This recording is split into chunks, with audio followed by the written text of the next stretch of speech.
adalah kegiatan bersama antara Asosiasi Radiografer se-Asia.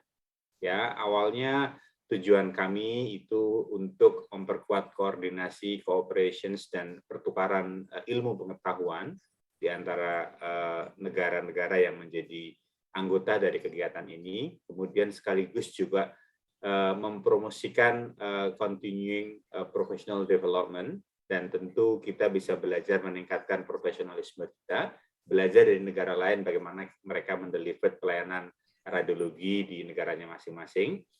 Dan tentu yang ketiga juga sekaligus kita mempunyai kesempatan untuk mendapatkan data-data training yang sifatnya itu untuk edukasi, sekaligus untuk meningkatkan keterampilan pengetahuan kita di Indonesia.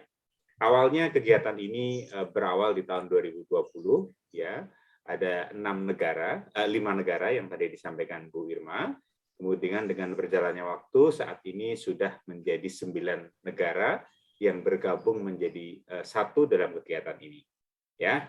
Nah, untuk tahun 2022 kami ingin menyampaikan bahwa Bapak Ibu silahkan siap-siap di tanggal tersebut yang ada di slide, bahwa Februari itu sepertinya kita tidak akan ada kegiatan Februari-Maret karena di Asia itu akan ada perayaan besar yaitu Chinese New Year di bulan Februari. Kemudian seminggu berikutnya ada perayaan juga. Nah, pada tahun ini Indonesia akan kebagian di bulan Juni tanggal 16 2022. Ya, jadi nanti acara Asia CPD pada tanggal 16 Juni akan di-host oleh Indonesia, ya. Jadi kalau tahun 2021 itu kita menjadi tuan rumah pada bulan Oktober-November, untuk tahun ini kita di bulan Juni. Baik, kira-kira itu Bapak Ibu, selamat mengikuti kegiatan sharing edukasi, sharing informasi, dan sekaligus spirit belajar kita bersama. Pada kegiatan hari ini dari Taiwan akan host dengan tema dari mulai konvensional X-ray, kemudian ultrasound, sampai dengan CT dan MRI pada satu kesempatan yang sama. Terima kasih, selamat belajar, dan salam bersama sejahtera dan mendunia. Waktu saya kembalikan kepada Bu Irma. Baik, terima kasih Mas Gatot atas sambutannya.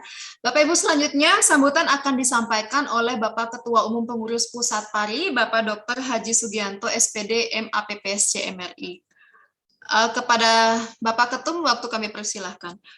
Pak Putu, bisa di spotlight dulu.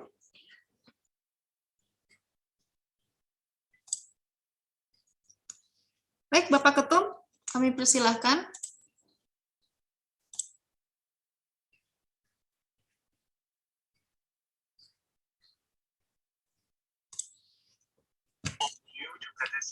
This conference.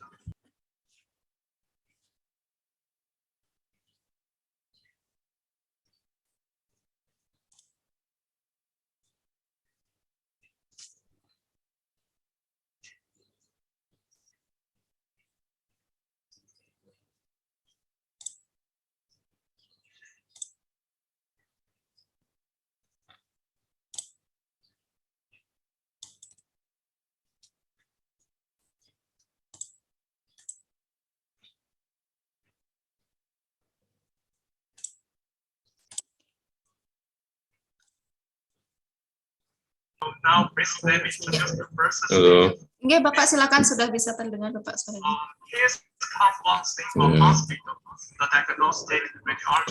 Butuh.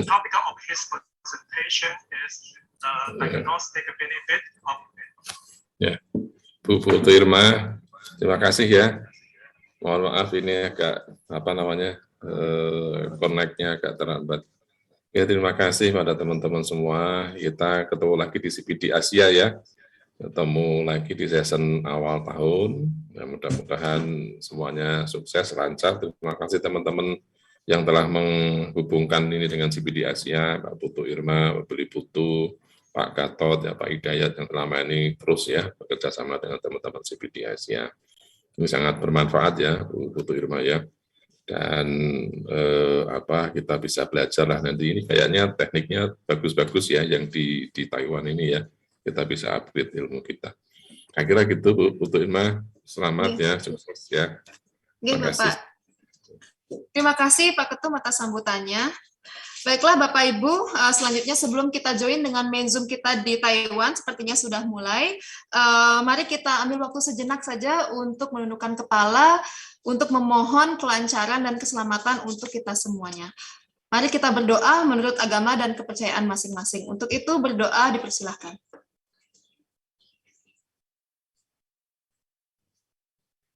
Berdoa selesai. Baik Bapak Ibu semuanya, Bapak Putuadi apakah kita masih terhubung? Kita akan connect dengan main Zoom kita di Taiwan di siang hari ini.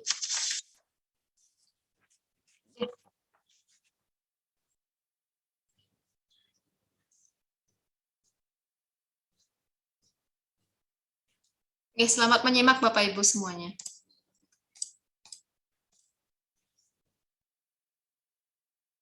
Diagnostic benefits. However, the contra-index MRI of brain metastasis is variable to the extent that in a certain proportion of brain metastatic lesions, because they are not hypervascular lesions, the effect of the contrast index is not obvious, which will reduce the detection benefits of lesions. Susceptibility weight image is one of MRI's web sequences widely used to detect intracranial hemorrhage lesions in recent years. SRI is highly sensitive to paramagnetic substances, such as iron or bleeding points. And the microbleeding points often occurs in brain metastasis cancer lesions. So, in this study, we try to use this feature to apply the SRI technology to patients with brain metastasis and compare it with the image after contrast injection to evaluate the effect of this method on improving brain metastasis. Philips 1.5 Tesla engineered MRI scanner with 16-channel head matrix coil is the main equipment for image capture in this study. The obtained images are post-processed and reorganized by the original Philips workstation, and the acceptance interval is from January 2020 to December 2020. We screened 16 patients who were initially diagnosed with primary lung cancer and suspected brain metastasis cancer by the neurosurgery clinic of our hospital, and performed conventional contrast-enhanced MRI scan in the brain, and combined with SRI technology. This research is a retrospective study. All subjects except are in compliance with the clinical diagnosis of contra-injection MRI scan. The sequence is also the parameter condition for our routine clinical use, and the subject accept the risk is equal to less of conventional contra-median injection MRI scan. This is the list of the parameters we used. The first is the actual view of T2 and the flare, and both have phase suppression applied. And then is the coronal view flare, T1 sagittal, DRI, top MRA, SRI, and then is the T1 with contrast. Except for SRI, the rest are our regular sequence of brain scan. The SRI sequence of the scan is usually applied only when the diagnosis is suspected to be stroke or bleeding, and therefore, in this study, patients will not have any other risk. We just add one more sequence to the routine examination, and then select SRI and the contra-enhanced T1 image for comparisons for after the examination is complete. The largest circle is the total number of 16 cases. The second largest circle is F of the total 16. This 8 had found lesions on the SWI. And the smallest circle is 7 of the 8. This 7 had found lesion on contra-enhanced T1. And it was just these 7 who were finally diagnosed with brain meta. Although the one with more SWI found the lesion, it was not diagnosed as brain metastasis in the end, which means that SWI has false positive case. There is another important point. The contrast between the lesions and the normal tissue area in SWI is clearer than contra-enhanced T1. Next, I will show you the 3 cases. This is the first case. The picture on the left is the image of SWI, and the picture on the right is the image of contra-enhanced T1. We can see the place point by the red arrow in the picture on the left. There is a lesion, and the lesion can be seen in the same place on the right side, such as a lesion can be determined to be a brain meta lesion, and at the same time, it also has a microbleeding. These 2 images is the same case as just now. At the red arrow, a lesion was also found on the top of the skull, which is very similar to the previous one. And the second case is also confirmed to be a case of brain metastasis. At the red arrow, we can find the left temporal lobe is also detect lesion in both sequence imagery. And then the lesion in other places are also detected in both wave sequences. Case 3 is the false positive just mentioned. Multiple lesions can be found on SWI image, but it is normal on contra-enhanced T1 image, which means that these lesions are only simple microhemorrhage, but no brain meta. The final diagnosis of the patient didn't have brain metastasis, so it can be seen here that although the sensitivity of SWI is very high, but there will be doubt about false positive. SWI has the advantage of high sensitivity, and no need to inject contrast media, and also can help confirm the type of tumor. The aggressive tumors tend to have fast-growing vascular and many microbleeding. Therefore, the ability to detect these changes in tumors can lead to a better determination of tumor status. However, the specificity is relatively low, because there is no way to distinguish whether it is pure bleeding or metastatic lesions. At the base of the skull is often affected by magnetic susceptibility artifacts. Here I think there are 4 situations that are suitable for SWI. The first, early detection.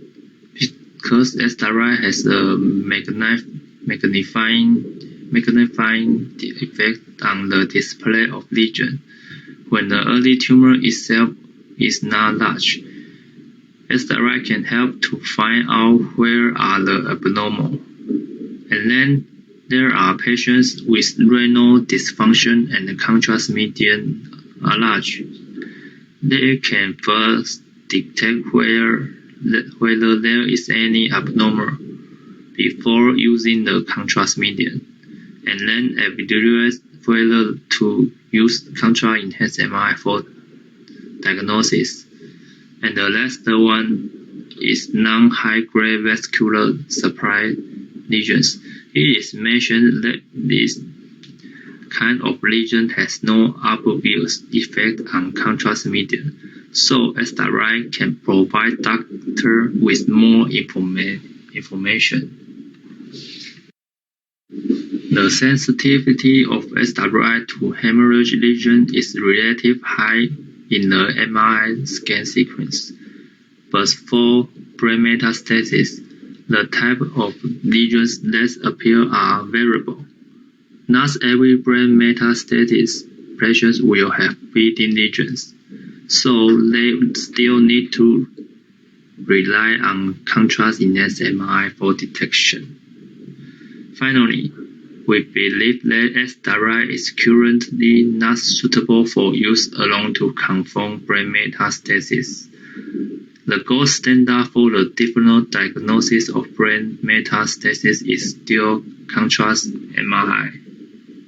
However, for patients with suspected brain metastasis from lung cancer, SRI can be added to the scan sequence of the routine examination to improve the effectiveness of detection of brain metastasis. In one sentence, it could not have it, but it would be better if he had it. Thanks for everyone's attention.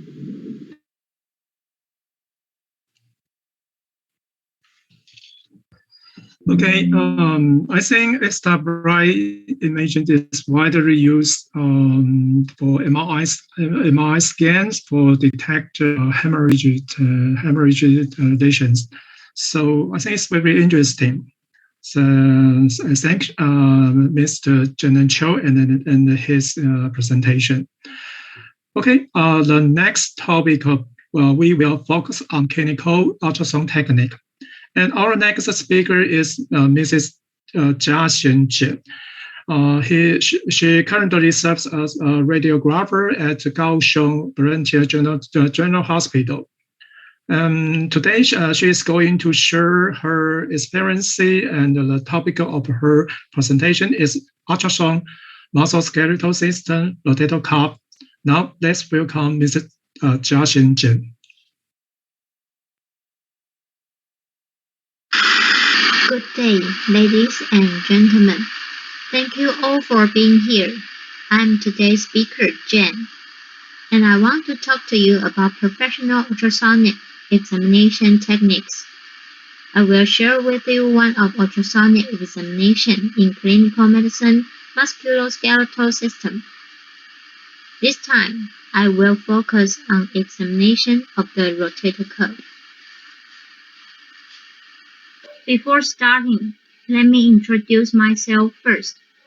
I am currently working in the radiology department of Kaohsiung Veterans General Hospital, and I have basic skill on general X-ray photography and ultrasound examination. It has been over 3 years since I joined Ultrasonic Unite. I am still learning the skill of sonograph. As I mentioned to you at the beginning, the medical ultrasound examination items are very diverse, and these slides listed are the examination items that I usually perform in the hospital. Among them, hepatobiliary and gallbladder system and breast are the two examinations with the largest proportion.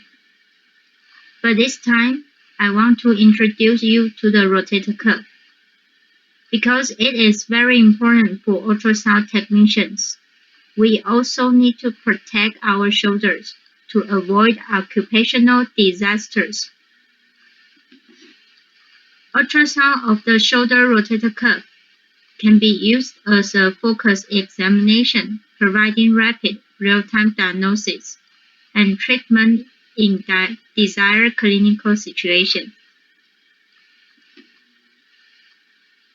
An understanding of pertinent anatomy, tendon orientation, and familiarity with image pitfalls can improve individual performance. Rotator cuff muscles are muscles that span the shoulder joint. They have a shorter movement arm and mainly act on the humerus. These muscles include subscapularis, supraspinatus, infraspinatus, and teres minor.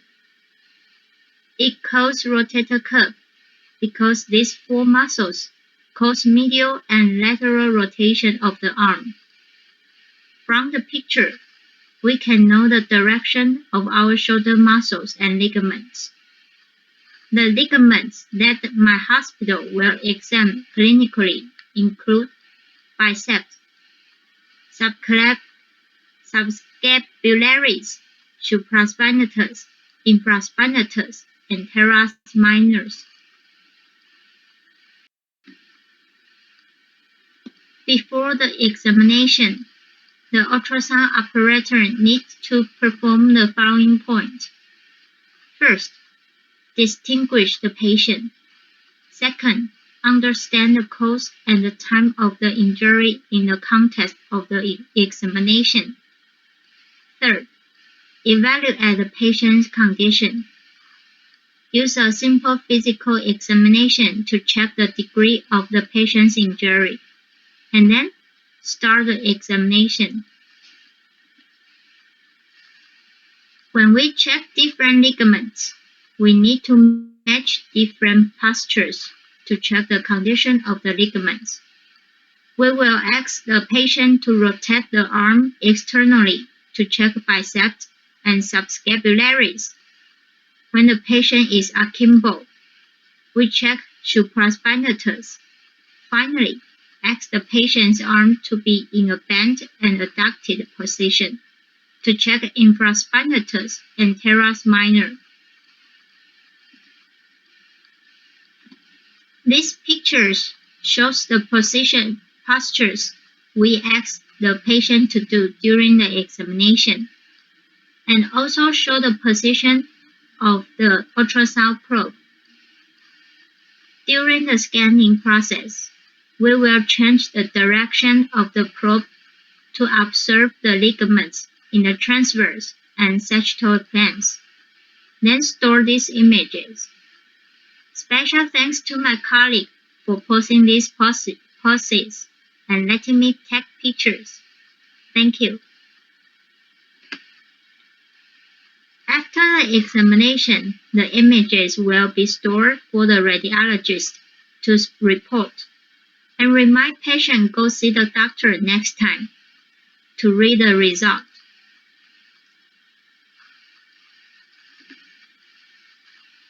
During the screening, the ultrasound technician will encounter some conditions that are not good for the inspection, such as a patient's inability to coordinate with the proper posture or agitation, and it may even be difficult to observe the ligaments with ultrasound,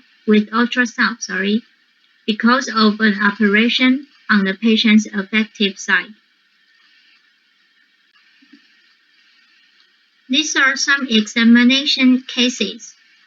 The first patient reported that she had seen a doctor because of shoulder pain for many days.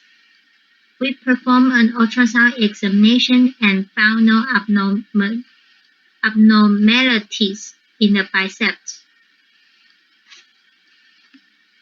However, abnormalities were found in subscapularis and supraspinatus, which can be observed from the echo. These two ligaments are thick and echoes are chaotic and inconsistent. These two ligaments are also the two with the higher rate of injury in the rotator cuff. And last, infraspinatus and teres minor have no echoes inconsistency or ligament thickening, indicating that neither is abnormal.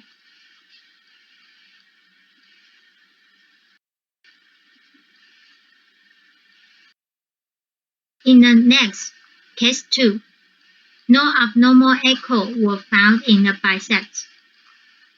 The left picture is transverse view, and the right picture is sagittal plane.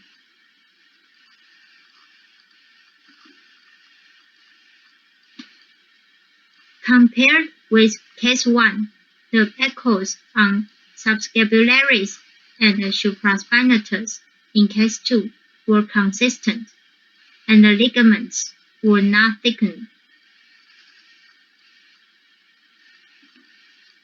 However, in case 2, there were some fluid around infraspinatus and teres minor.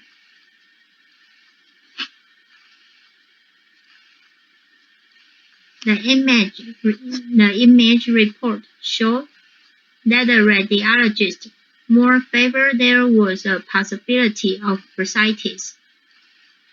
So we can see the right image. The arrow shown here have some hypoechoid around the tendon, and the radiologist favored it was a possibility of bursitis. And this here, teres minor, also shows some hypoechoid around the tendon.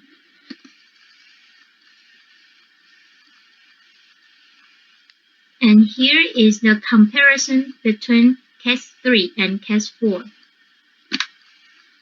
Left side is case 3 and right side is case 4.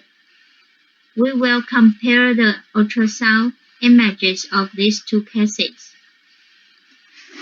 First, we can see that there is a circle of hypoechoid area around the bicep in case 3,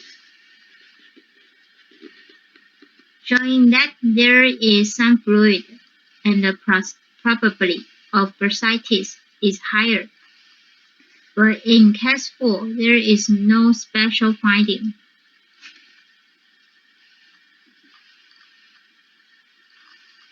Here we can still observe that there is some fluid around subscapularis in case 3.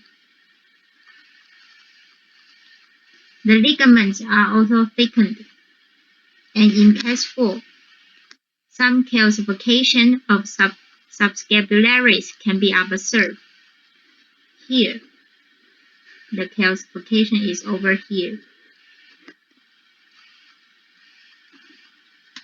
Next, observe the condition of supraspinatus in the two cases. In case 3, supraspinatus was not observed, and there was some hypoechoid area in the original position of the supraspinatus. Therefore, comparing with the case 4 on the right, we can observe the obvious difference between the two. And the image report also mentioned that the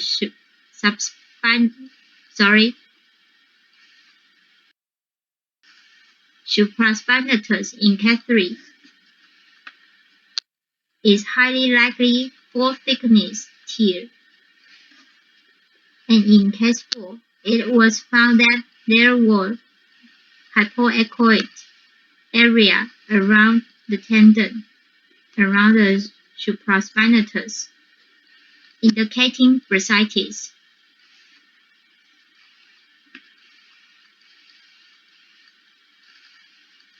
The infraspinatus in case 3 here is also full thickness torn, which is obviously different from the case 4. In the right picture, we can see from the left picture where it should be infraspinatus, only some fluid but no echo performance that ligaments should have. And except for bursitis, there is no obvious abnormal echo in the part of case 4 on the right.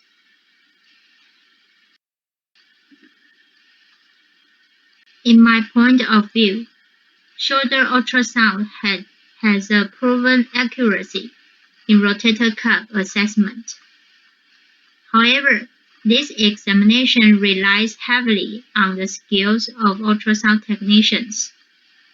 Therefore, a wealth of anatomical knowledge, accumulation of clinical experience, and keen observation ability are necessary.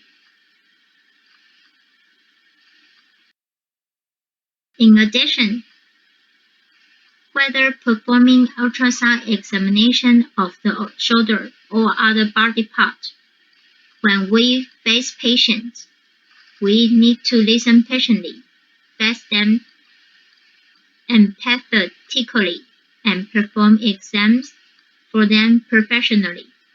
Moreover, we also need to continually improve our knowledge and skill to accumulate experience in order to provide the best examination quality when examining patients. However, the premise of all is that we also need to take good care of the body before we can contribute our strength. So, proper rest is vital. Thanks for listening.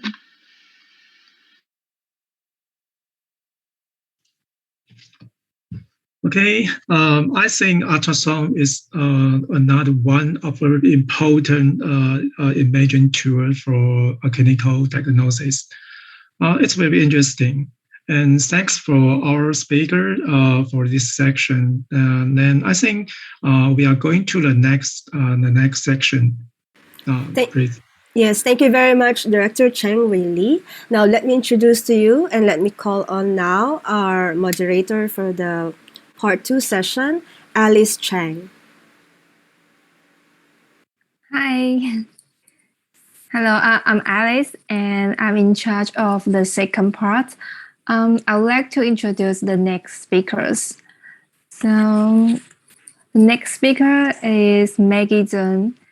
She currently serves as a diagnostic radiographer at Zuoyin branch of Kaohsiung Armed Force General Hospital.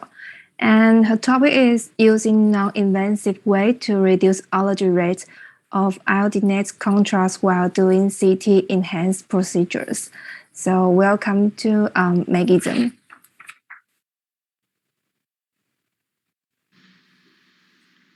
Hi everyone, glad to have you online together to share and exchange our working tips. I'm the speaker today, Maggie Zheng. Today I'm going to share a working tips with you. The topic is using non-invasive way to reduce allergy rate of iodinate contrast while doing CT enhanced procedures in my department. Simply describe the background of these working tips. During our work, when a patient who admits for undergoing enhanced CT procedures, we will ask them to fill in a contrast injecting permit form and medical and allergy history form to get their permission and understand their medical history. Some of the patients may experience some symptoms such as nausea, itches, rashes, dysphonia, eczema, or the worst is shock after injecting iodinate contrast. These symptoms we count as contrast allergy.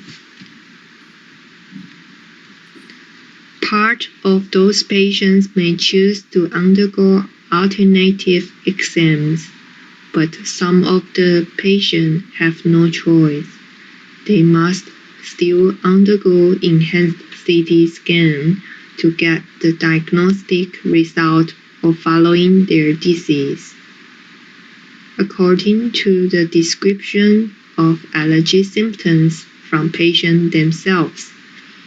Clinical sites will give some preventing actions to reduce their allergy rate. In my hospital, our consultant majorly using 3 ways to reduce the chance of allergy while doing scan. The first one is IV injecting normal saline 30 minutes before exam start. Using this way to increase patients' fluid volume, helping patients' body to wash out contrast quickly. The second one is IV injecting chlorpheniramine or methylprednisolone before patients undergo enhanced CT procedures.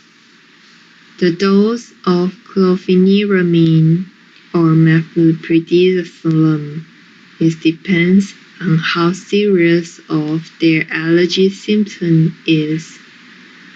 Mild reaction will inject in 30 minutes before exam starts. Serious reaction may inject in 4 to 6 hours before exam starts. The third one is oral prednisolone 30 mg tablet 1 day before undergoing exam. In this sharing, we exclude the patient who has bad EGFR or creatinine, kidney function failures patient, allergy to chlorpheniramine or methylprednisolone, patient who is restrict taking water, or anuria patient. However, patients sometimes refuse to use those invasive ways to prevent their allergy rate of iodinate contrast.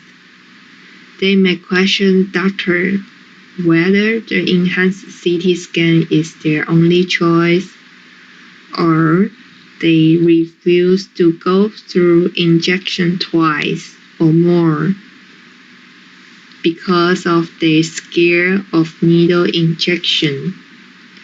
Or some of them may feel so troublesome. This is easily happened in elders, or they're scared of experience allergy again, so refuse to try.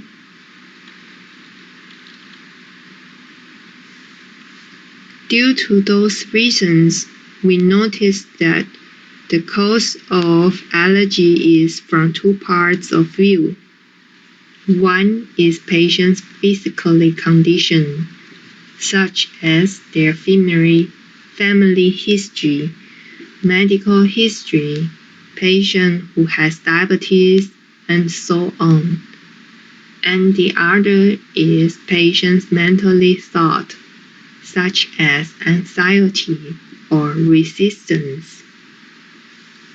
Therefore, we discuss a non-invasive way to satisfy patients' physically and mentally needs.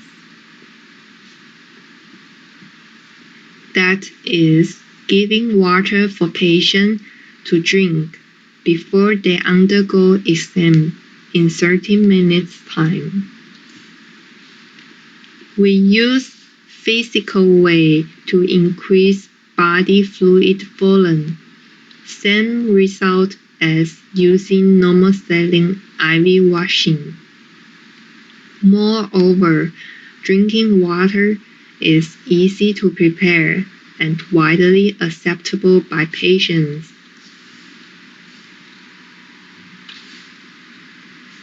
We choose those patients who had contrast allergy experience before, but still have to undergo enhanced CT scan again to involve in this study.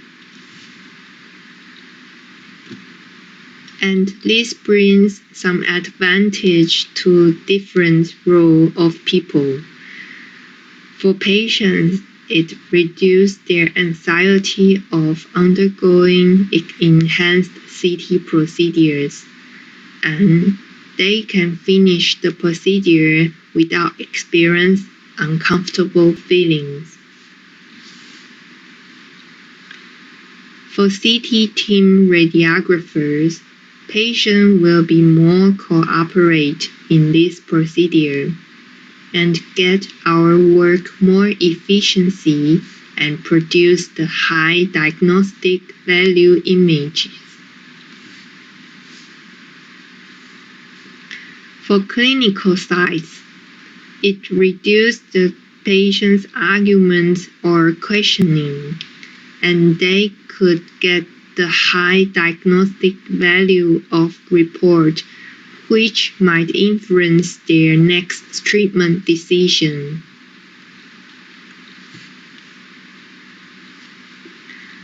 We collect the data within a year, discuss with the clinical consultant and our radiologist, and most important is get the patient's agreement to have a try.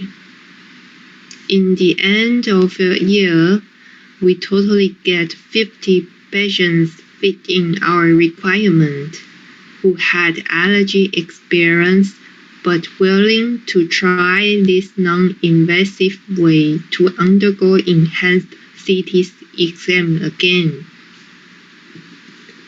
After drinking water, 39/50 patients have no allergy symptom at all after injecting iodinate contrast. It shows a good result of these tips, but it exists some bias in this working tip.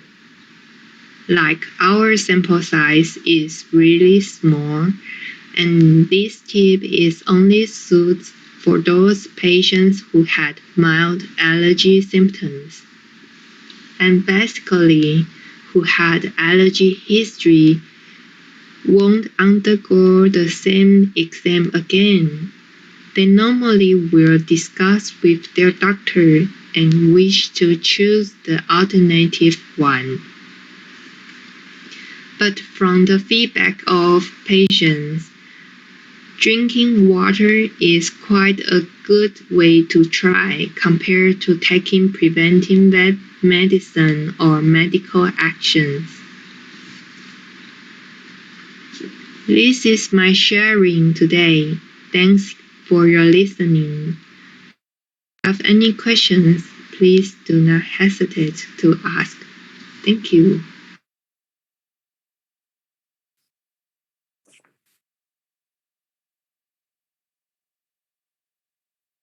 Okay, thank you, Maggie's excellent presentation.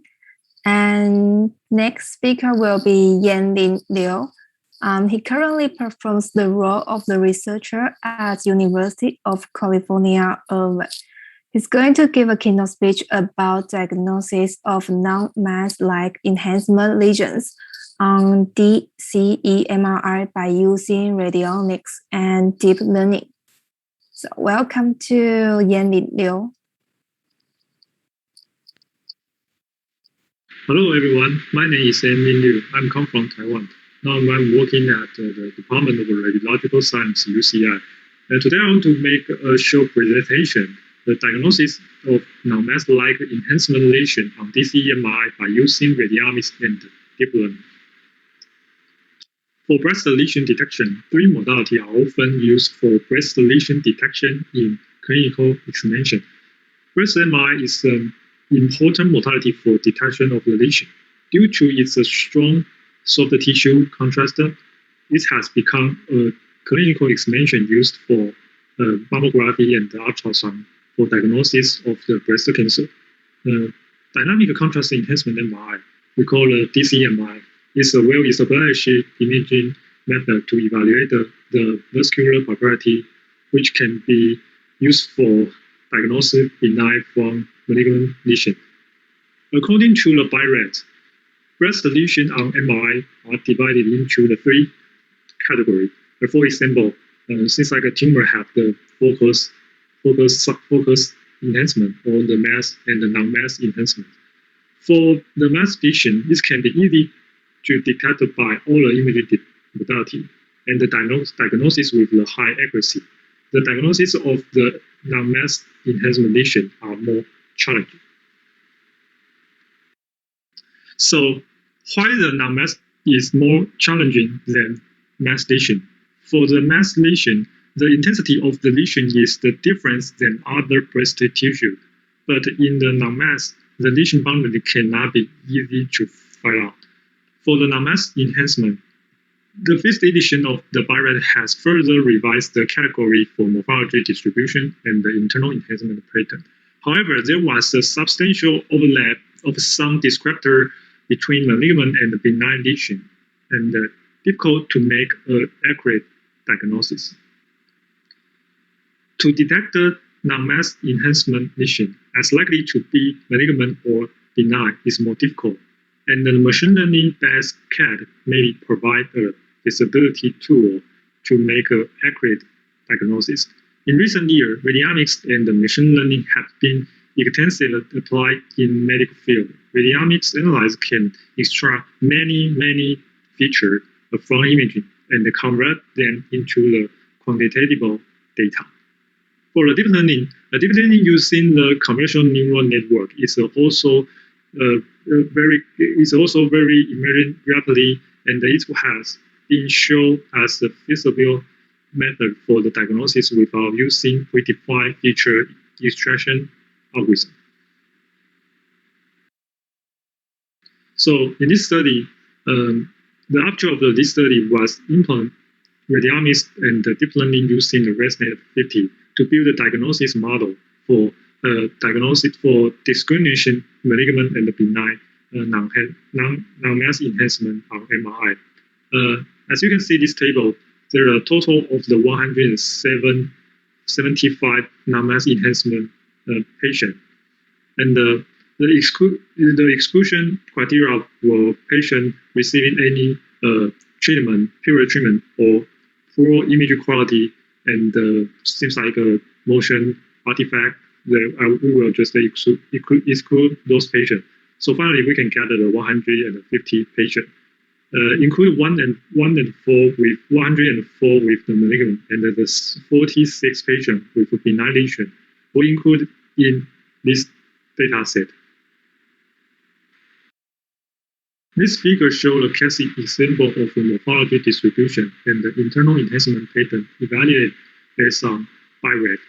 This patient with the 47 years old diagnosis with the adenosis showed the focal distribution and the homogeneous enhancement.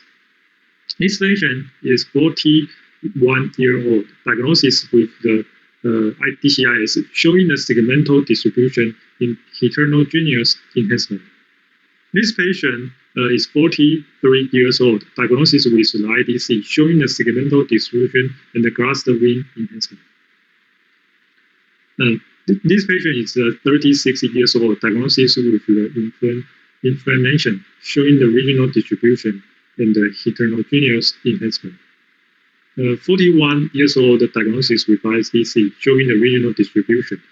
52 years old diagnosis with DCIS and the multiple distribution. In those 6 cases, all of the reader give the consistent BI-RAD category result. So first, we will introduce the deep learning workflow. So at first, we will segment the tumor ROI using the fuzzy C-mean algorithm. And after we gather the ROI region, we will generate the 3D CMap and use those map as the input. So and use ResNet 50 to input those images to make a diagnosis model. So there are 3DC parametric maps that defined below were generated. The first one is the wash-in single hole enhancement. The second one, the mass single enhancement.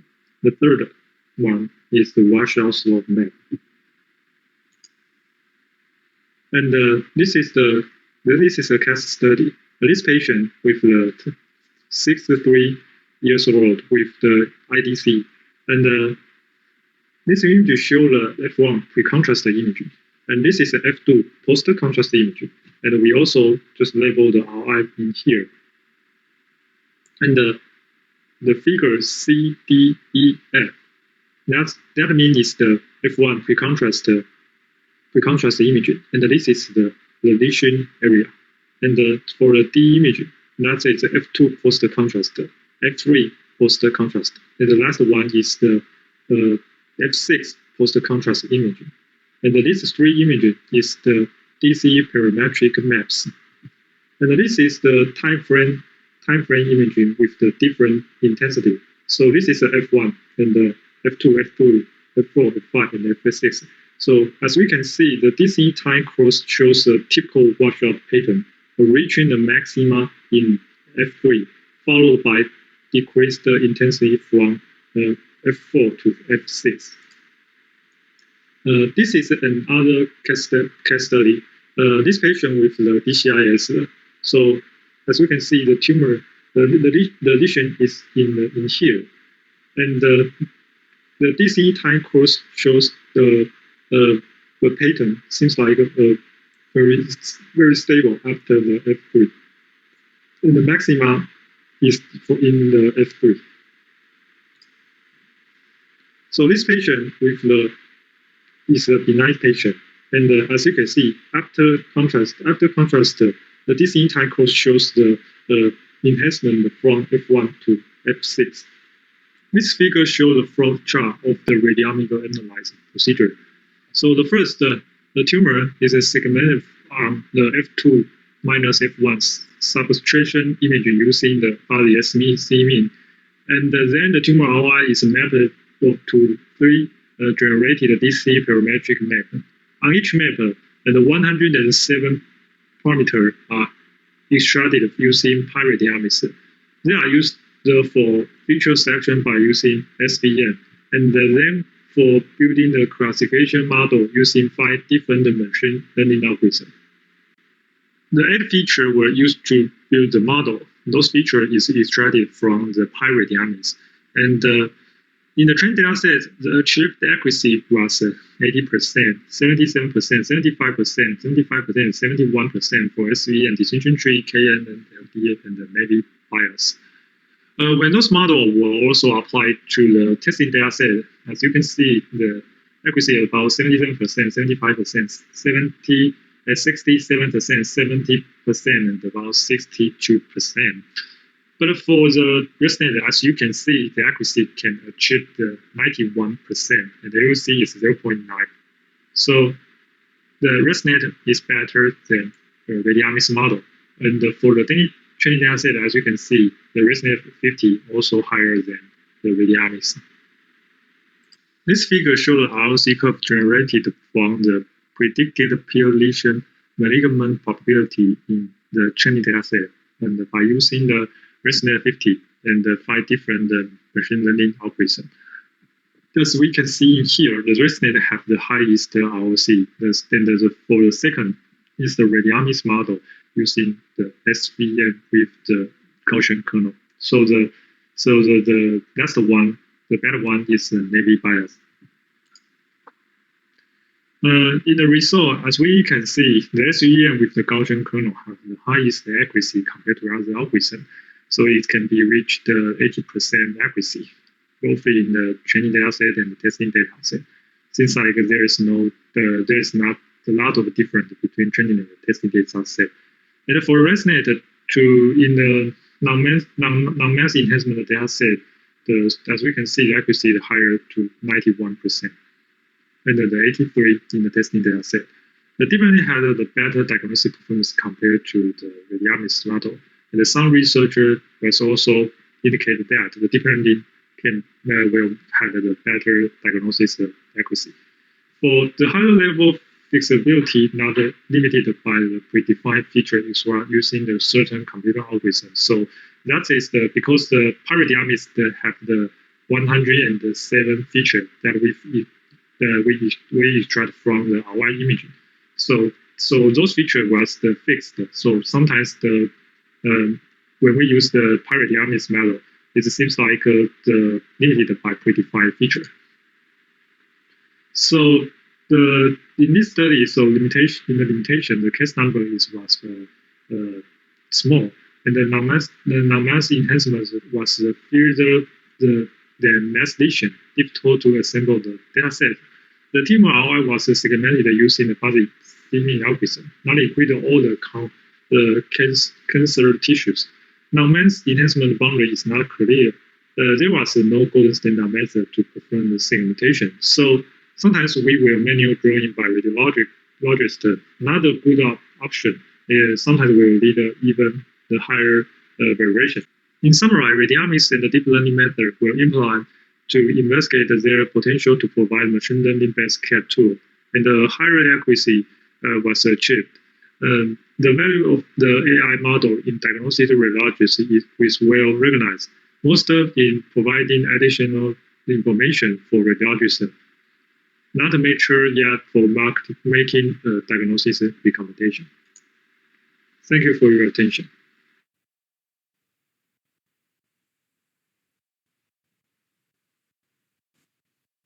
Okay, thank you, Yanlin. And it's an amazing presentation. So I think we come to the last speaker, Ziyou Wei. He is also a radiographer at Xinguang Wuhuoshi Memorial Hospital of Radiology. His keynote speech is about analysis of the advantages of oblique chest X-ray photography used for lesions detection in COVID-19. Welcome, Ziyou Wei. Hello, sir and seniors who listening online. I'm a radiologist at Xinguang Hospital. My name is Ziyou Wei. The topic I want to report to you today is analysis of the advantage of oblique chest X-ray photography used for lesion detection in COVID-19. And here is my outline. At the end of 2019, there have been multiple cases of unexplained pneumonia in China. The WHO named it COVID-19. In response to central policy, our hospital restrict and control the number of people entering the hospital and build an outdoor isolation screening tent. Any patient with suspect symptom, travel history, or contact history should undergo out of hospital isolation and screening. The patient's symptoms of COVID-19 are fever and respiratory tract infection. Therefore, RT-PCR and chest X-ray are the main item for detecting this disease. The mobile X-ray machine can quickly screen the chest health of suspect case and provide important information for screening. Chest X-ray can diagnose pneumonia, pleural effusion, lung abscess, or cardiomegaly. COVID-19 may include fever, cough, dyspnea, sore throat, nasal congestion, muscle pain, headache, and the respiratory symptom can be checked through chest X-ray. Therefore, chest X-ray AP view is indispensable for routine chest examination. In conventional PA position, the size of the heart can be clearly seen to determine whether the heart has functional abnormal, such as left and right heart hypertrophy. However, because of the characteristic of X-ray, there will be an uncertain area behind the heart. We call it retrocardiac space, and the high effectiveness of COVID-19. It's not possible to confirm the patient does not have pneumonia. It's easy to cause admission, especially when a patient has cardiomegaly. The patient has a normal heart size, but will still be a small part of the area behind the heart that is not visible. These patients suffer from left ventricular hypertrophy. The area behind the heart is not covered by a large field, and there are many uncertain areas. We decided to add RPO projection. The RPO projection, this article will focus on it. CT has high diagnostic value, and because the risk of infection, negative pressure must be established, but it's expensive and cannot be archived. Chest X-ray can be quickly diagnose pneumonia, but an area uncertainly will appear behind the heart. The chest X-ray lateral view can show the lung lobe more completely, but the image quality is not good due to lack of complete equipment at screening station, and the patient required high cooperation, so this method is not used. Many COVID-19 cases has lesion in the lower lobe of the lung. You can see this patient has lesion here. But due to characteristic of X-ray, the heart will just block the lower part of the left lung. Therefore, this study used RPO view, the position method, turn the angle of the heart away. So the area behind the heart can be displayed completely. We collect patients who were examined by chest X-ray during isolation screening in our hospital, including patients with mild symptoms who only received PA1 view examination, and patients with respiratory symptoms or TOCC, who were examined by PA RPO 2 view, and were diagnosed in hospital. A total of 67 patients with suspect COVID-19, including 26 male and 41 females, with an average age of 40.5 years. The image were evaluated by 2 visit staff in radiology department. The more senior physician has more than 30 years of clinical experience, and the other has more than 10 years. The chest AP position we use exposure condition is 76 to 85 kV and 2.4 MAS. The RPO projection we use 81 to 85 kV and 3.2 to 4 MAS. The analysis comes from portable chest X-ray image.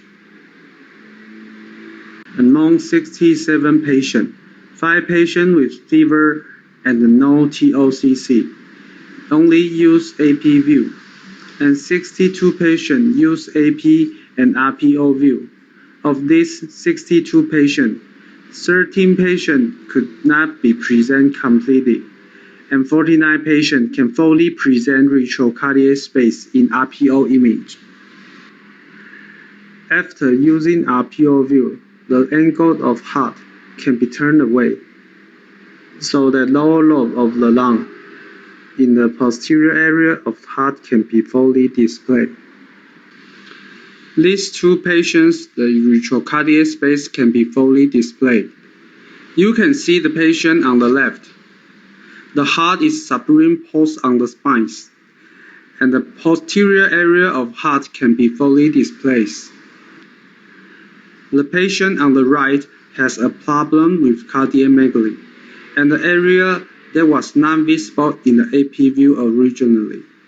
With the help of RPO view, the heart is turned away and the posterior area of heart is completely displayed. Because everyone's body and heart size are different, there are some difference in the position angle. For example, when the 2 patients were in position, the angle rotation is too small, and the heart is not turned away, result in complete presentation. When the 2 patients were in position, the rotation angle was too large, which caused the lung area to be seen to overlap on the spine, and did not turn the heart away, which affect the diagnosis effect. The patient has the problem of different body shape and heart size. Therefore, we mark the angle from the heart to midline of the body in the CT image. The patient on the left has large body and heart, and the angle is 40.8 degrees. And the patient on the right has smaller body and heart. The angle is 34.2 degrees. So when we're using RPO position, the rotation angle is between 35 to 50 degrees. Then we compare the result report by the two doctors. First, when only use AP view for diagnosis, the diagnosis result of Dr. 1 is 18 people without lesions and 31 patients with lesion. And Dr. 2 has 21 without lesion and 28 with lesions. After adding RPO as a diagnosis, the result of two physicians were simply similar, with 29 patients without lesion and 20 patients with lesion. The specificity and sensitivity of result can be seen to improve. The uniformity of doctors' diagnosis showed that there was non-significant difference in p-value greater than 0.05. However, after only using AP view and increasing RPO view, the discrepancy between different diagnosis results, there was significant difference. The p-value less than 0.01, and the overall diagnosis result is improved by 49%. According to the result of study, the used RPO view can show the area behind the heart that cannot be reached by AP view, which help to improve the diagnostic benefit during COVID-19 screening. And it's easy for patients to cooperate. However, RPO view has some limitation, such as the different size of each patient body and heart, which result in different position angles. If the patient is confirmed to have TOCC, but cannot be diagnosed by CT and need to undergo X-ray screening at screening station, it's recommended to add RPO view in addition of the regular AP view to make the area behind the heart can fully present and improve the diagnostic benefit. Thank you for listening. This is the end of my report.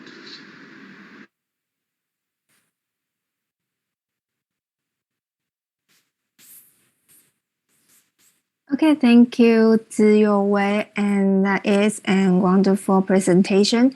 It's good to learn at this moment. Thanks our 5 outstanding speakers. We hope that the viewers of today's talk can gain great insight from their wealth of knowledge in professional field. So next, we move on to the Q&A section. So I'll start with the question from the panelists. Is there anyone who would like to ask any question?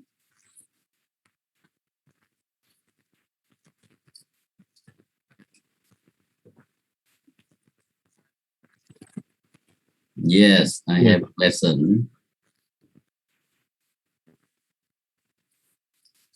I have a question.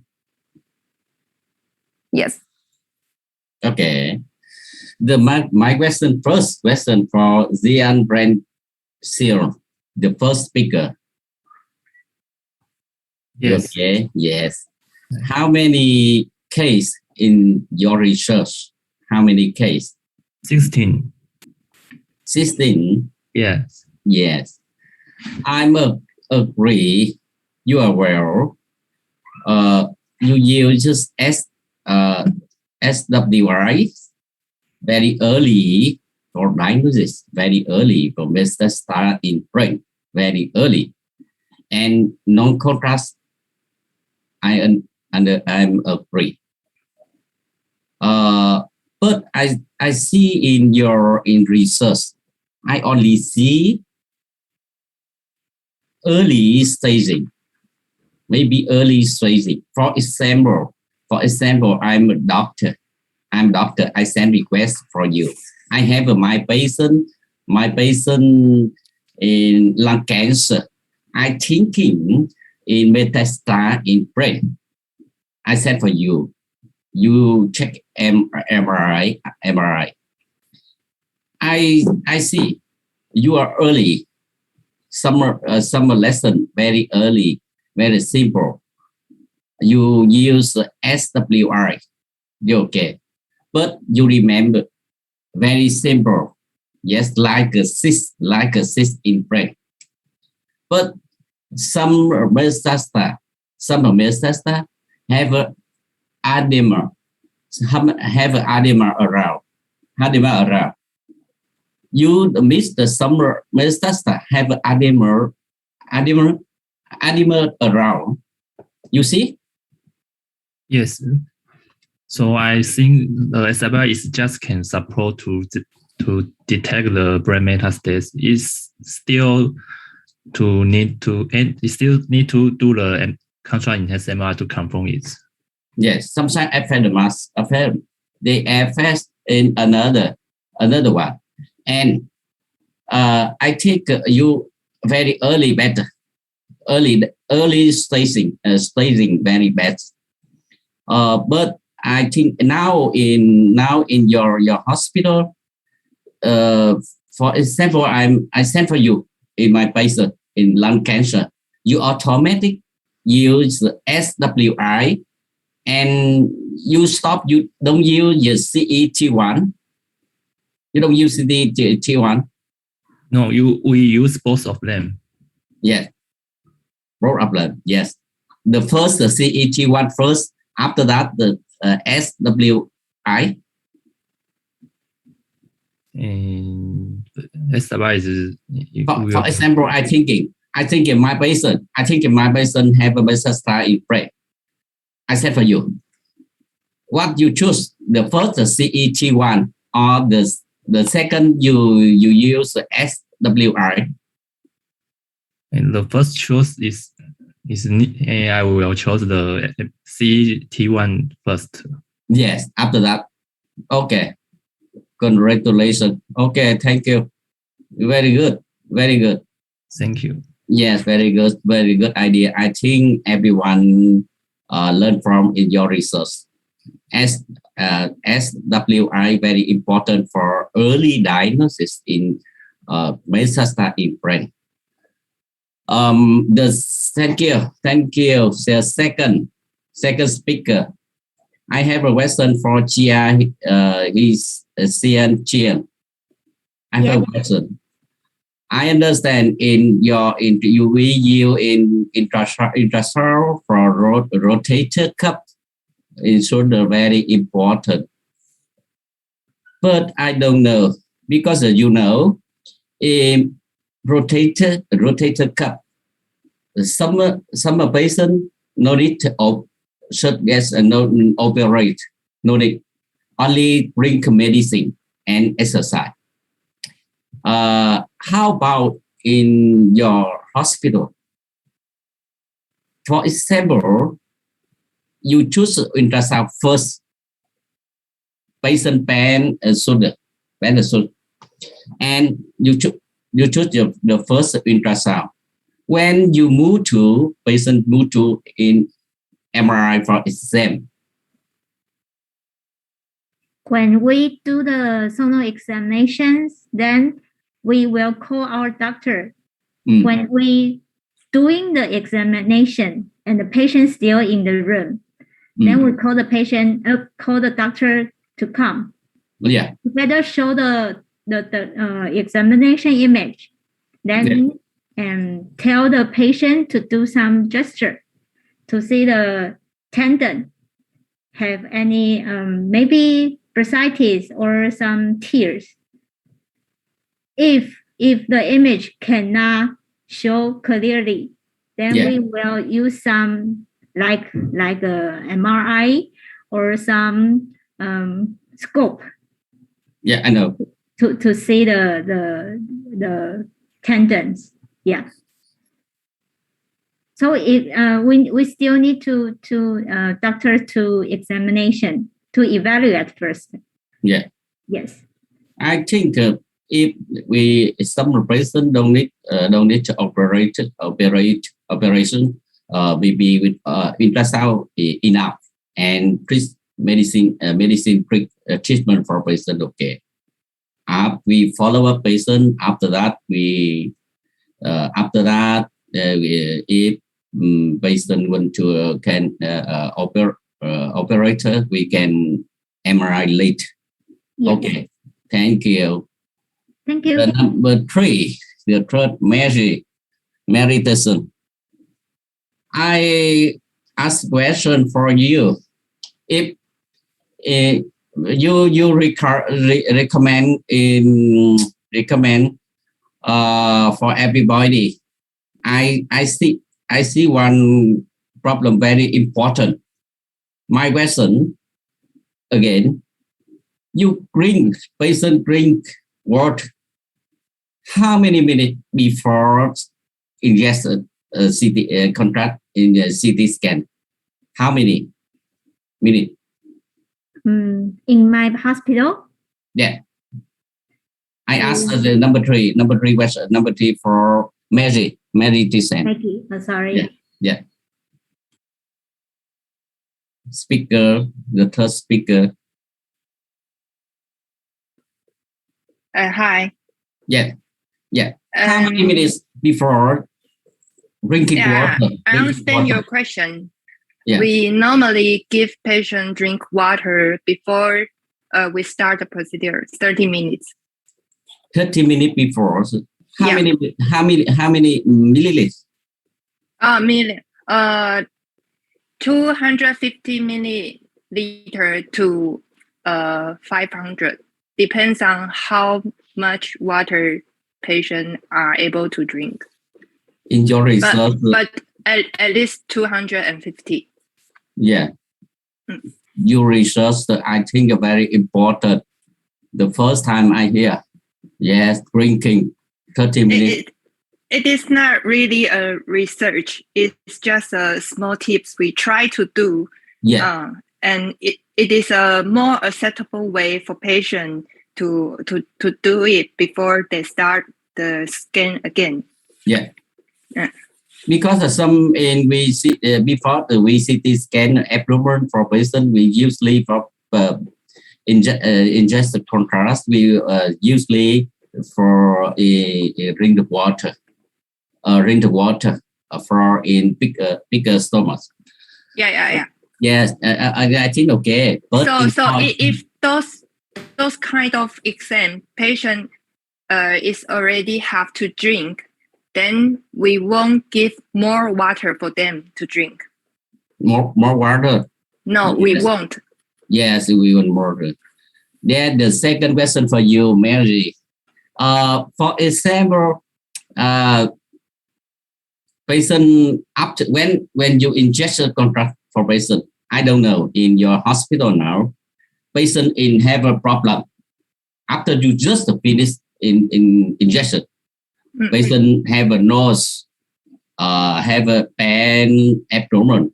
What you do? We will post the exam. Yeah. We will put the patient safety at the first. Yeah. So after that, we will deal with patient's allergy symptoms first. Yeah, sure. Then we will call the clinical doctor who ordered that exam for request to do that exam. And clinical doctor. Yeah, because the medical exam request is from clinical side. So we have tell them his or her patient's condition, whether they still want to proceed or they want to do some prevention before they restart again. My question, when the patient have a nose, have a pain, abdomen, everything. Yeah. We'll just stop. You stop and you invite a clinical doctor? Yes. Okay, you remember because some person have a shock that if you invite in clinical doctor, maybe late, maybe. So I say patient safety first. Yeah. So we deal with patient's condition first. Mm-hmm. After the patient is safe, mm-hmm. then we call doctor. Mm-hmm. But the procedure will just stop. Yeah. Yes, I see. In my country, not yet, because I see insurance have adrenaline on the way already. Adrenaline and already. Radiographer or nurse near the patient. If patient shocked, you see in hypertension, her rate to have a problem. After you remember, we always have a sharing adrenaline on the ready. We can put for patient 1 minute or 2 minutes. Very important. I don't know how in your hospital we only no need in doctor, no need because some you check the radiographer and you check patient in hypertension or her rate patient. We can use very important only 1 or 2 minutes. We use adrenaline we push for patient very soon. My experience, we I don't know in your hospital. Okay. Thanks for your sharing. Thank you so much. Thank you. Your last question for EUV. Your last question, your EUV.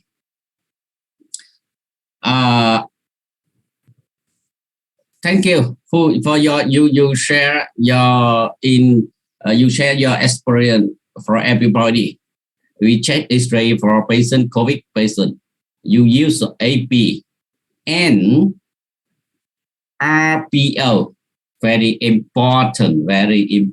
You share for AP. You have a compare to AP only and RPO and AP together to both to export for patient. I think very important. I understand if in COVID-19 patient, if you check patient, I think you are checking patient first. We use a CT scan, very difficult. I think you use X-ray, AP, and RPO. Now, in your hospital now, everybody use AP and RPO together, automatic. EUA. Yes.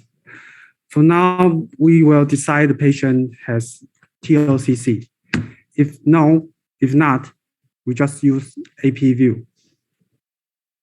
AP only now?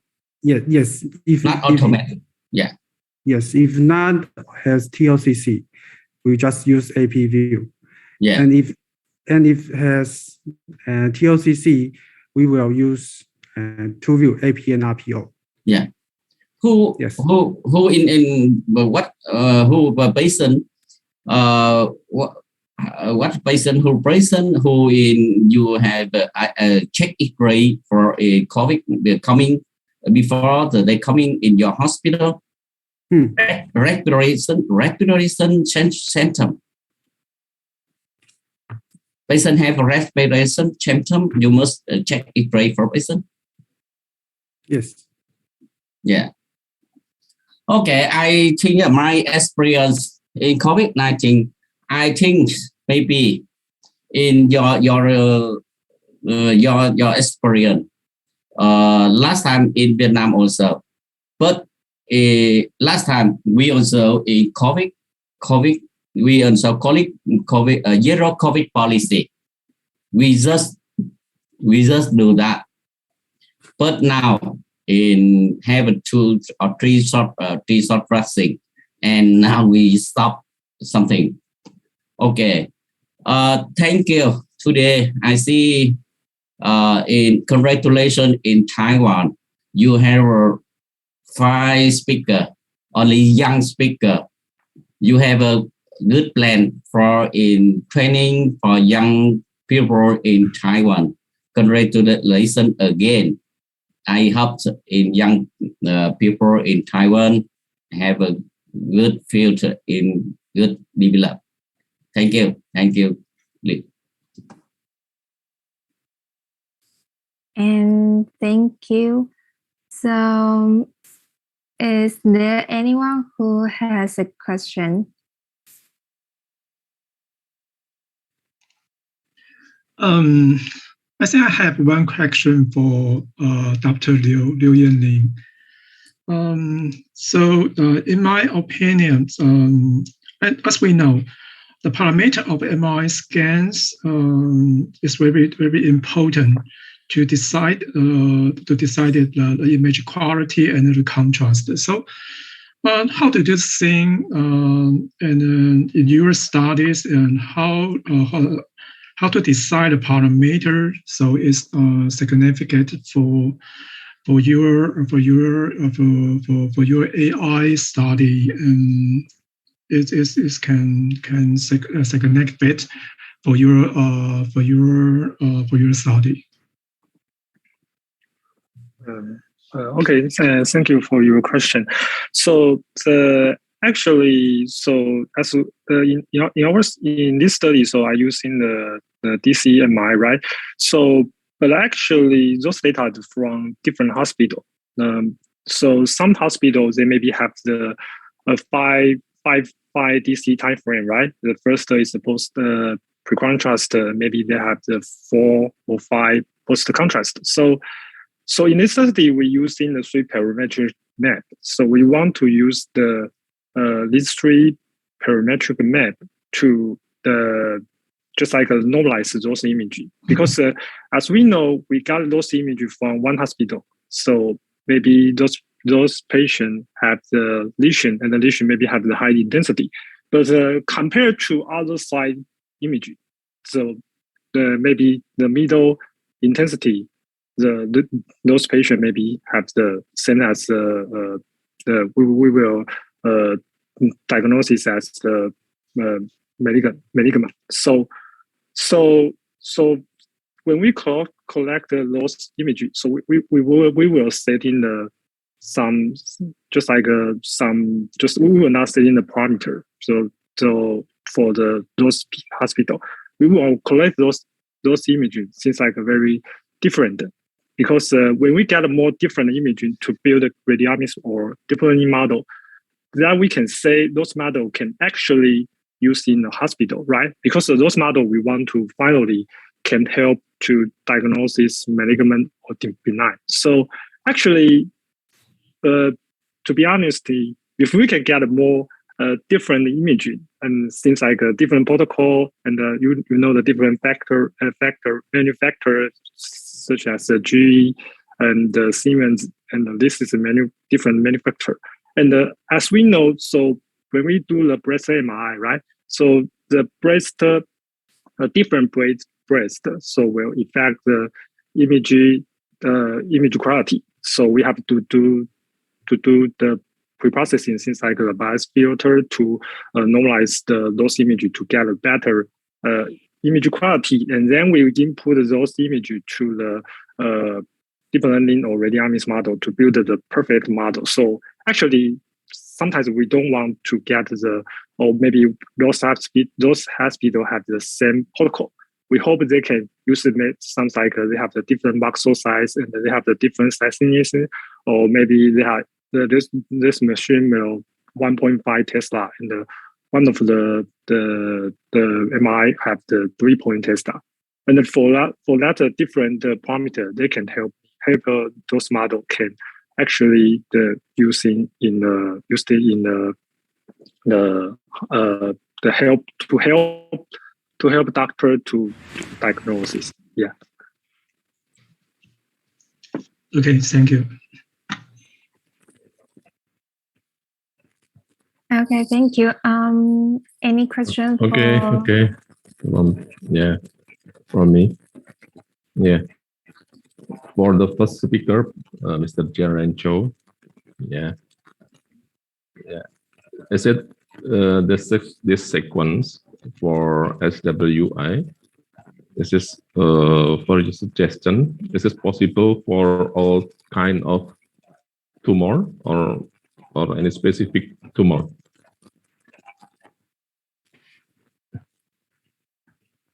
Hello?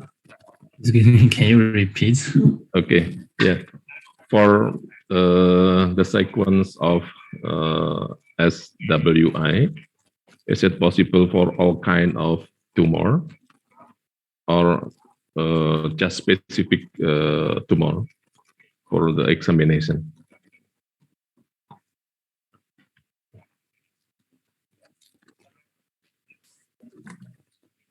Suryanto asked you in we use SWI.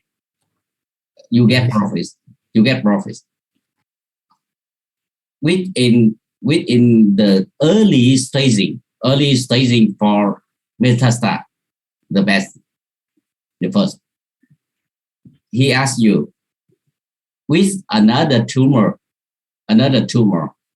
we can use SWI. How profits get from a SWI?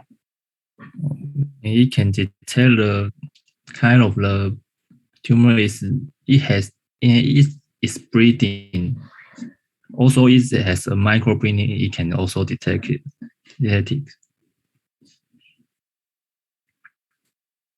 Microbreeding tumor. Yes. If we don't have a microbreeding, SWI maybe not can be used of it. I think the SWI. SWI. You research for in metastasis brain, but I think SWI detect for us. Some are small in lesson, some small lesson. But you want to diagnose it correct. Make sure the diagnostic you must do next step. Another sequence. Okay. Yes, we need to combine other sequence. Yes, we compare with another sequence. Not only as you summarize, SWI detect for you in very small summer lesson.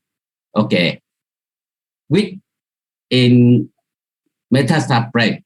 Okay, good, very good. But another tumor, not sure.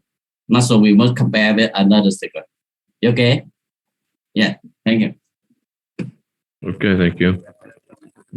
I think, in my opinion, SWI for brain tumor detection, I think it's useful because in some reference we can see there are some brain tumor lesions that they have the feature of microbreed in the lesion. So I think SWI can to detect the small lesion. So in our hospital, sometimes we used to SWI technique for detect the small and then maybe not very clear for contrast enhanced T1 image. Then we can compare these two different these two different image and to make a better diagnostic for brain metastasis lesion.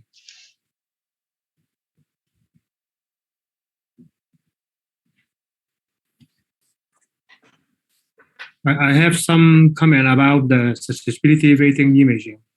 I think the sensitivity imaging is good for the detect the minor hemorrhage. It is very good. But the problem is not to use in the metastasis, right? Today the research, the topic of the Mr. Cho. And Mr. Yes. Sukianto to asking about the can use for the other tumor, right?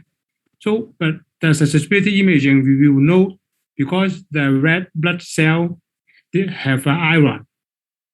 So we can just only use for good for the hemorrhage, right?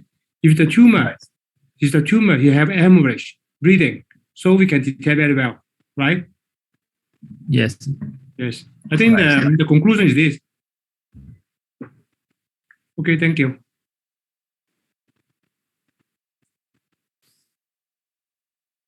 Okay, thank you. Is there anyone has a question?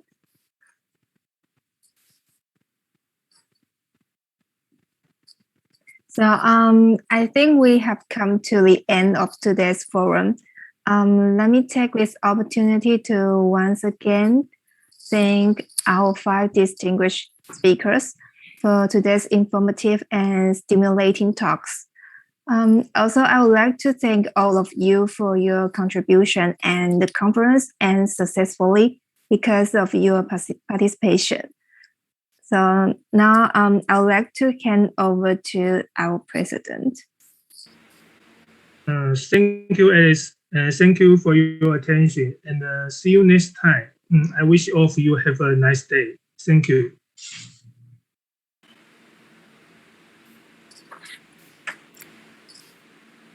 Thank you so much, Alice Chang and Cheng Wei Li, and also to the TAMRT, Taiwan Association of Medical Radiation Technologists President Chun Yuan too. Now, in the interest of time, we have to cut from here so we can give way for the closing session. So again, thank you so much to all our distinguished speakers, very young ones, but very good ones. We have learned so much from your very interesting and important discussions. And this time, I know everybody's excited to know the next exciting events that we will be having soon. So for this, I'd like to call the President of Singapore Society of Radiographers, President Dennis Chung, to give us an invitation. Thank you, Peachy, and thank you, everybody, for attending today's session organized by the Taiwan Association of Medical Radiation Technologists. Congratulations on the successful conclusion of your conference. So I'll take a few minutes just to tell you about the upcoming 8th Southeast Asian Radiographers Conference. So that will be held online virtually from the 25th to the 27th of March. That's going to be a Friday to Sunday. All right, we have an exciting lineup for you because it's going to be held in conjunction with the 9th Asia Radiotherapy Symposium as well, and our 5th annual scientific meeting of the SSR. So the theme for the conference is going to be Leadership in Radiology, Preparing Today's Professionals for Tomorrow. And we can see a lot of young presenters and participants here today. So they are going to be our leaders of tomorrow, and we want to prepare everybody as best we can for this transition. So we're going to have a few speakers who are actually well-known leaders in our field. One of the ex-presidents of the International Society of Radiological Technologists, Radiographers and Radiological Technologists, the ISRT, Dr. Tyrone Goh will be presenting at one of the sessions. And we also have a very famous author. Her name is Ms. Ruchira Chowdhury, and she is an executive coach for leaders in business schools. And we've managed to, she has kindly accepted our invitation to come and speak to us. So this is her book. She's written a book on coaching, The Secret Code of Uncommon Leadership. Yeah, so she will be giving us a lecture on leadership, what it is to coach others to become leaders as well. And we have a few workshops organized as well. So this will be one on leadership, one on diagnostic radiography, and then one on radiation therapy as well. So it's very exciting. I hope all of you can attend. Registrations are now open already. So, and we also have a grant that is available for some of our radiographers who might be in need of some additional subsidy for the conference fees. And all this information can be found on our website. Go to ssr.org.sg, or you can visit our Facebook for the link as well. So we hope to see you there. We would also be very happy to have your participation in our poster competition. We're going to open the poster viewing on Friday morning. So we would like to invite everybody to go, and you can actually vote for a poster that you really, really like as well. And that will actually be taken into the consideration for the scoring of the poster. All right. So we look forward to your participation. See you all at the 8th Southeast Asia Radiographer Conference in March. Thank you. Singapore, please more discount for Asia CPD member. More discount. Yes, we're still trying to work that out actually. Hopefully we can reach out to more of our participants from the Asia CPD program. We'll see if we can make some sessions available as well, maybe free of charge. But we will work that out, and we will let you guys know as soon as we've worked out all the details. Can you tell us, President Chung, when is the registration going to end? So it will close, I think. We just need a few days before March the conference itself to make sure that everybody has their login links and all those things available. So it will close, I think, on the 23rd of March. Yeah. So you still have a good, maybe about 60 over days, about 2 months, yeah, to register, but don't hesitate. You can put in your registration early so that we can make sure that everybody has access to the conference on the day itself. Well, there you have the very young, also president of SSR. From your words, dear President, that sounds very, very interesting. We would like, as much as we would like to physically meet each other, as we have hoped last year, but obviously probably not this time. But we will surely be giving our support to the Southeast Asia Radiographers Conference and the next Radiation Therapy Symposium, and definitely support the SSR activity. So thank you again, President Dennis Chung. Thank you, everyone. All right. So in closing now, we thank you and congratulate Taiwan Association of Medical Radiation Technologists, President Chun Yuan-tu, all your officers and all the organizing committees of the 13th CPD Asia.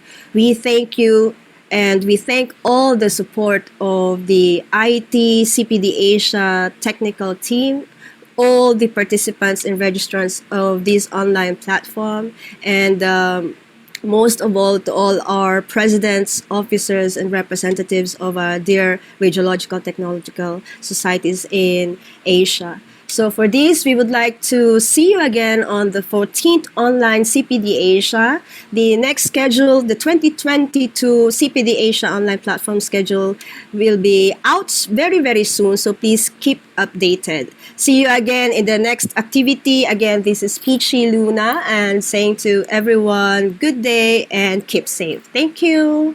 Thank you. Thank you. Thank you. Yes. Fernando. Thank you. Thank you. Thank you, VG. Hello. Very well. Thank you for support Indonesia, Paris. Yes. Yeah. Okay. Thank you. Thank you, everyone. See you all. Thank you. Thank you, President John. Join you. Yeah. Bye-bye, Dennis.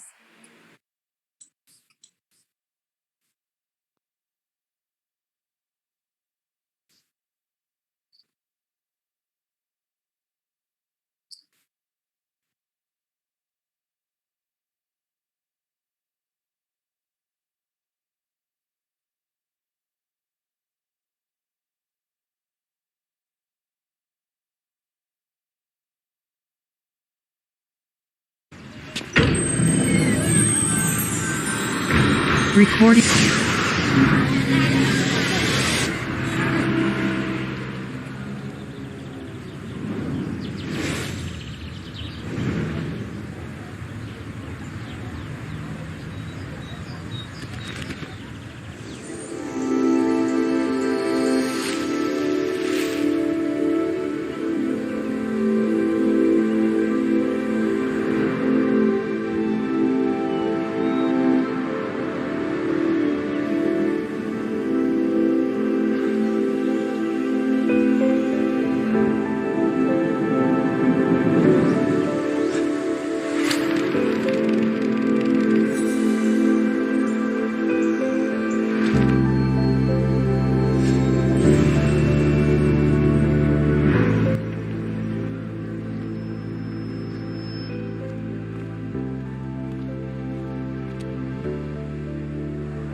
Before you leave, remember to subscribe to our Instagram and see you soon for the next episode.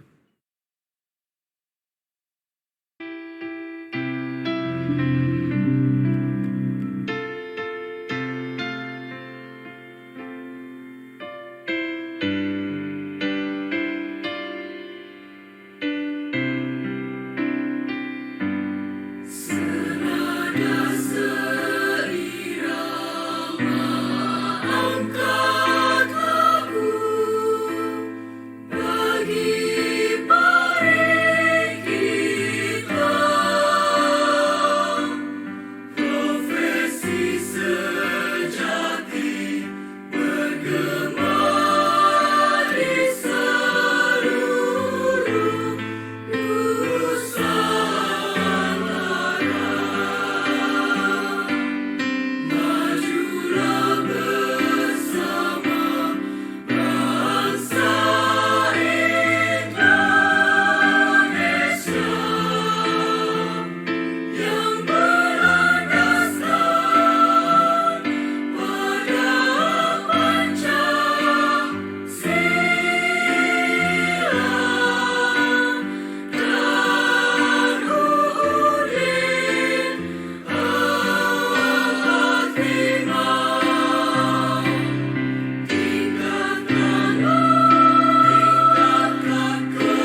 Before you leave, remember to subscribe to our Instagram and see you soon for the next episode.